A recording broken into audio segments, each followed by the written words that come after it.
mentaksir serakan berdasarkan histogram, ya. Dan juga lepas ni kita tengok macam mana nak tafsir poligon kekerapan juga, ya. Okey. Untuk bahagian ini kita akan hanya teori tau. Maknanya awak tak perlu pengiraan. Dia hanya tanya awak punya contoh pendapat, nyatakan bentuk taburan histogram. Jadi untuk dapat menjawab soalan yang tersebut, awak perlu tahu ya, bentuk histogram dia ada bagi nama. Ada terbahagi kepada 4 ni ya. Yang pertama, kalau histogram kita ni bentuk macam ni Yang first ni kita akan jawab kalau apakah bentuk dia, kita akan jawab bentuk loceng. Histogram ini adalah bentuk loceng ya. Awak kena ingatlah bentuk loceng ni macam ni.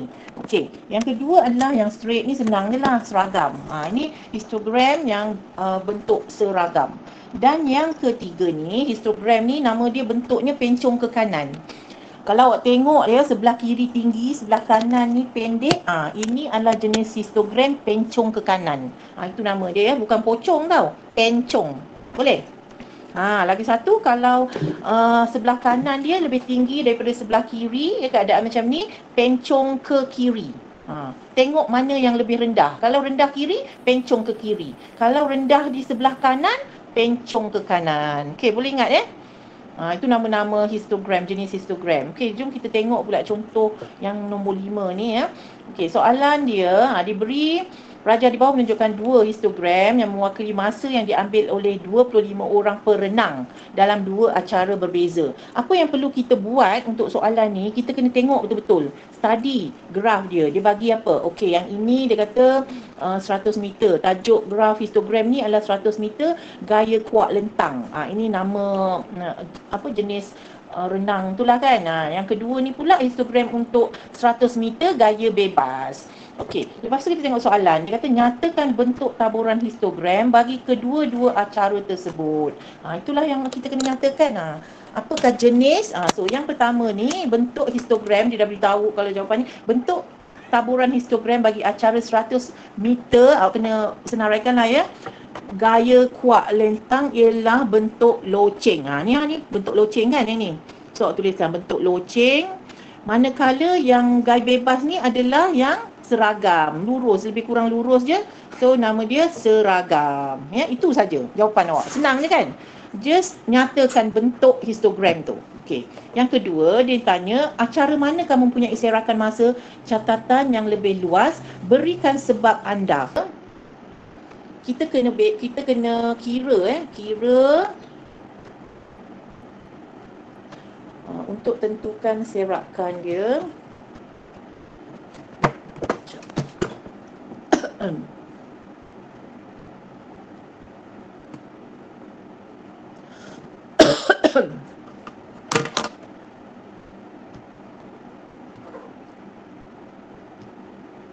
Mempunyai serakan masa, catatan yang lebih luas, berikan sebab anda. Okey, untuk dapatkan serakan masa, sebelum ni kita pun dah tengok macam mana nak dapatkan ini serakan tu sama ada serakan dia adalah luas ataupun besar, serakan yang lebih luas ya. Ini awak belajar masa form 4 dulu. Macam mana nak tentukan, itu saja jawapan awak. Senang je kan? Just nyatakan bentuk histogram tu. Okey. Yang kedua, bebas ni adalah yang seragam, lurus, lebih kurang lurus je. So nama dia seragam. Ya, itu saja jawapan awak. Senang je kan? Just nyatakan bentuk histogram tu. Okey. Yang kedua, dia tanya acara mana kamu mempunyai serakan masa, catatan yang lebih luas, berikan sebab anda. Jadi kita akan dapat 70, betul tak? Ni had bawah dia. Kalau had atas adalah campur. Sempadan atas dia kena campur daripada 104 ni, baru dah dapat sempadan atas. Jadi bila awak tolak ni, awak akan dapat berapa nilai dia? 104 tolak 70. Berapa? Awak akan dapat 34 saat. 34 saat serakan dia. Dan awak, inilah jawapan dekat sini. Dia cakap sebab apa? Daripada graf ni awak tengok kan, nilai yang paling banyak, lebih tinggi adalah di acara kuat lentang. Sebab acara gaya bebas ni sampai 89.5. Ya, beza dia tak banyak daripada 89.5 dengan 69.5 lebih kecil. Kita nak serakan, maknanya perbezaan nilai ni, nilai serakannya yang paling besar. So awak tengok kat situ, so awak dapat nampak. Tapi awak kena buktikan sebab dia kena, soalan tu dia suruh awak berikan sebab anda kan. Jadi jawapan awak, acara 100 meter gaya kuat lentang mempunyai serakan yang lebih luas kerana beza masa yang diambil adalah lebih besar, iaitu 30 saat. So ini salah awak betulkan dalam teks awak. Sebenarnya ini jawapan dia, 34 saat. Dia ini kena tukar. Ini jawapan yang sebetulnya.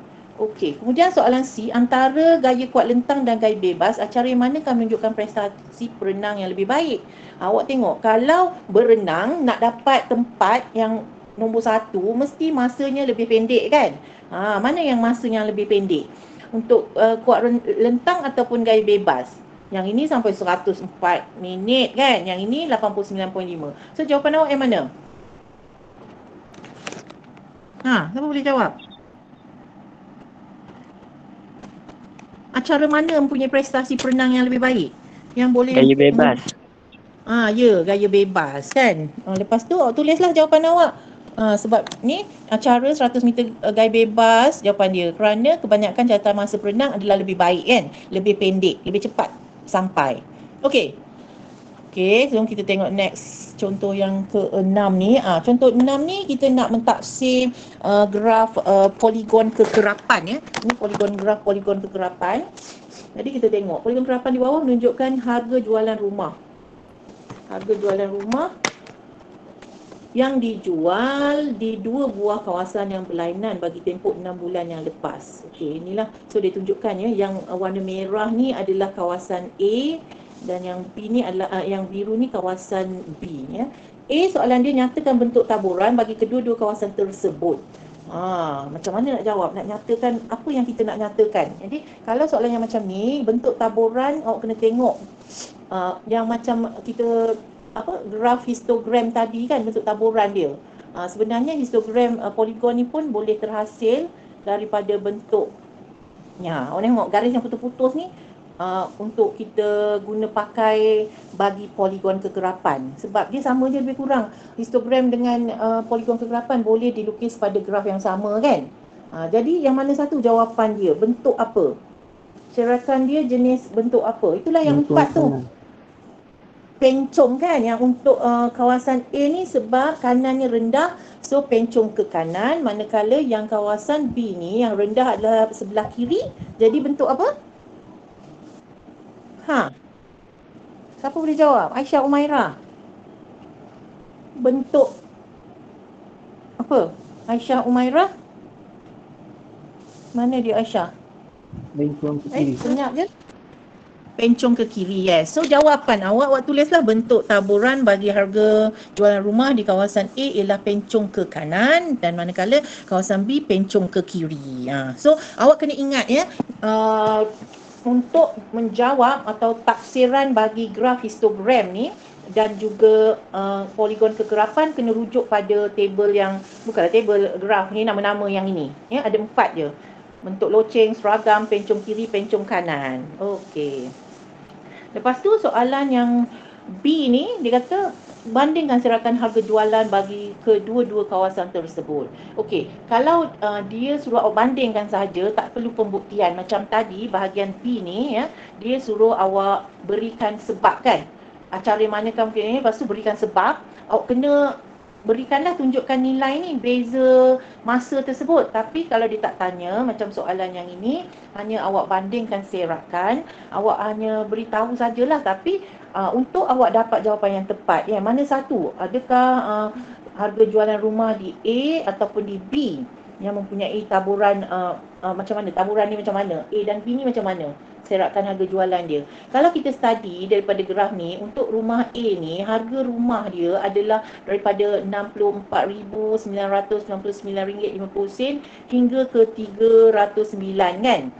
99.5. Jadi untuk dapatkan serakan ni, awak cuba tolakkan 309,999.5 dengan 64,999.5. Dapat berapa? Cuba kira. Tekan kalkulator. saya nak nilai? Berapa beza dia? Untuk kawasan A, harga rumah di kawasan A. Okey, siapa dah kira? Jangan risau harga tu beratus ribu. 3,000. Berapa? Ha? 315,000. 315,000? Berapa? Nampak tak? RM309,999 dan 50 sen. Ya, tolak dengan RM64,999 dan 50 sen. Dapat berapa? Dapat tak? RM245,000. Betul tak? Semua dapat tak macam saya ni? Dapat ke tidak? Ni nilai 3, saya ambil terus. Saya tak kira yang had atas dan had bawah ya, supaya cepat sikit kita kira. Ni ambil nilai yang ni. 30999.5 tolak dengan 64.99.5. Dapatlah. Ni 245,000. Dapat tak? Itu adalah beza serakan ya. Beza serakan dia untuk rumah di kawasan A. Untuk rumah kawasan B pula, awak tengok yang garis yang biru ni kan. Ambil yang akhir sekali, yang nilai yang terakhir ni, RM379,999 dan 50 sen tolak dengan yang bawah ni, RM134,099 dan 50 sen. Berapa nilai dia? Kita kena bandingkan antara dua tu, nilai serakan dia. Berapa? Berapa dapat? Tak kira? Iman Syakila. Dapat apa? Awak ada kalkulator tak? Siapa yang dah kira? Awak faham tak apa yang saya suruh awak buat ni? Awak tolakkan nilai ni. Cepat, 379,999.5 tolak dengan 134,99.5. Dapat berapa jawapan? Siapa yang dah kira? Firdaus. 245,000. 245,000 kan? Kan kita dapat satu nilai yang sama, betul tak? Kan? Betul. So untuk rumah di kawasan A dan kawasan B, nilai serakan dia hampir sama. Dia tulis jawapan ni. Serakan harga jualan rumah di kawasan A dan kawasan B adalah hampir sama, walaupun mempunyai bentuk taburan yang berbeza. Itu jawapan dia. Nampak tak?